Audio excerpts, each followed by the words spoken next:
अस्सलाम वालेकुम। आपको पता है कि हम कुरान के बारे में थोड़ा सा पढ़े हैं। कुरान में नूह अलैहिस्सलाम का जो ज़िक्र था वो थोड़ा सा हमने पढ़ा था, और अब हूद अलैहिस्सलाम का ज़िक्र हम थोड़ा सा पढ़े हैं कि कुरान अल मुबीन में क्या बताया जा रहा है कि अल्लाह ताला ने कौम नूह को एक और जमात कौम आद को पैदा किया 23:31। फिर उसने इन्हीं में से हूद को रसूल बनाकर भेजा, जिसने इनसे कहा कि ए मेरी कौम, तुम अल्लाह की इबादत क्या करो।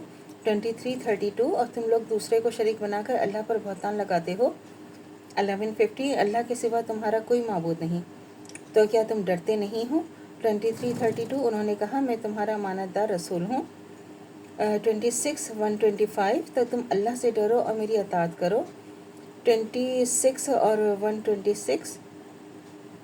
क्या तुम ताज्जुब करते हो कि तुम्हारे रब की तरफ से तुम्हारे पास एक आदमी के ज़रिए ही जो तुम ही में से है नसीहत आई है, ताकि वो तुमको डराए। और तुम याद करो कि जब अल्लाह ने कौम नूह के बाद तुमको खलीफा बनाया और डील डोल में तुमको फैलाव भी ज़्यादा दिया, सो तुम अल्लाह की नेमतों को याद करो ताकि तुम फलाह पाओ। 7:69। और मैं तुमसे इस पर कोई सिला नहीं मांगता, मेरा सिला तो रब्बुल आलमीन के ज़रिए है। 26:127। क्या तुम हर ऊंची जगह पर अब से निशान तामीर करते हो। 26:128। और बड़े बड़े महलात तामीर करते हो, जैसे कि तुम हमेशा इन्हीं में रहोगे। 26:129। और जब तुम किसी को पकड़ते हो तो जालिमाना तरीक़े से पकड़ते हो।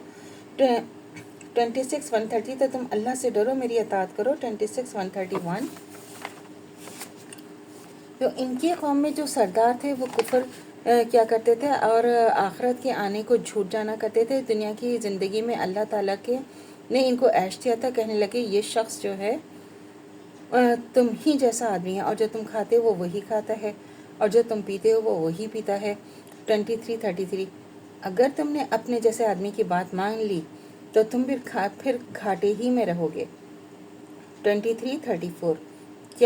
क्या ये तुमको बताना है कि जब तुम मर जाओगे और मिट्टी और हड्डियां हो जाओगे तो तुम दोबारा जिंदा करके निकाले जाओगे। 23:35।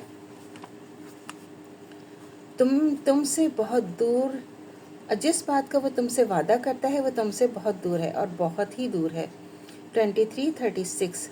ज़िंदगी की तो बस यही एक और हमारी दुनियावी ज़िंदगी है कि इसी में हम मरते हैं और जीते हैं, और हम दोबारा नहीं उठाए जाएंगे। 23:37। हूद ने कहा कि ए मेरी कौम, तुम अपने रब ही से गुनाह की बख्शिश मांगा करो, फिर इसकी तरफ मुतवज्जा रहो। वो तुम पर आसमान से मौसलाधार मैना बरसा देगा, वो तुमको और ताकत देकर तुम्हारी ताकत बढ़ा देगा, और तुम मुजरिम बनकर रोगर्दानी मत करो। 11:52। कौम के सरदार बोले ए हूद, तुम हमारे पास कोई दलील नहीं लाए, और हम सिर्फ तुम्हारे कहने से अपने माबूद को छोड़ने वाले नहीं हैं, और ना ही हम तुम पर ईमान लाएंगे। 11:53। हम तो कहते हैं कि हमारे माबूद ने तुम पर आसर पहुंचाकर तुमको दीवाना बना दिया है। हूद ने कहा कि मैं अल्लाह को गवाह करता हूँ और तुम भी गवाह हो कि मैं तो ऐसी चीज़ों से बेजार हूँ जिनको तुम अल्लाह का शरीक बनाते हो। 11:54। अल्लाह के सिवा तुम सब मिलकर मेरे ख़िलाफ़ तदबीर कर लो, मुझे मोहलत भी ना दो। 11:55। मैंने तो अल्लाह पर भरोसा कर लिया है जो मेरा रब है, तुम्हारा रब है। जितना ज़मीन पर चलने वाले हैं सबकी चोटी इसने पकड़ रखी है, बेशक मेरा रब सीधे रास्ते पर चलने को कहता है। 11:56। और अगर तुम रो गर्दानी करोगे तो मैंने तुमको वो पैगाम पहुंचा दिया है जो मुझको देकर भेजा गया था। मेरा रब तुम्हारी जगह किसी और को ज़मीन में बसा देगा, तुम अल्लाह का कुछ ना बिगाड़ सकोगे, बेशक मेरा रब हर चीज़ की हिफाजत करने वाला है। 11:57।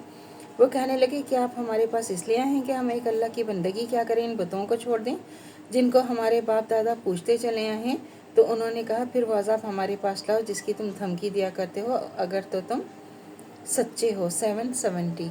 तो अल्लाह से दुआ करनी चाहिए जो हमारा ईमान है मरते दम तो कायम दायम रहे, ख़ात्मा बिलखैर ईमान पर हो। इजाज़त दीजिए, अल्लाह हाफिज़। मेरे चैनल को लाइक कीजिए, शेयर कीजिए, सब्सक्राइब कीजिए। शुक्रिया।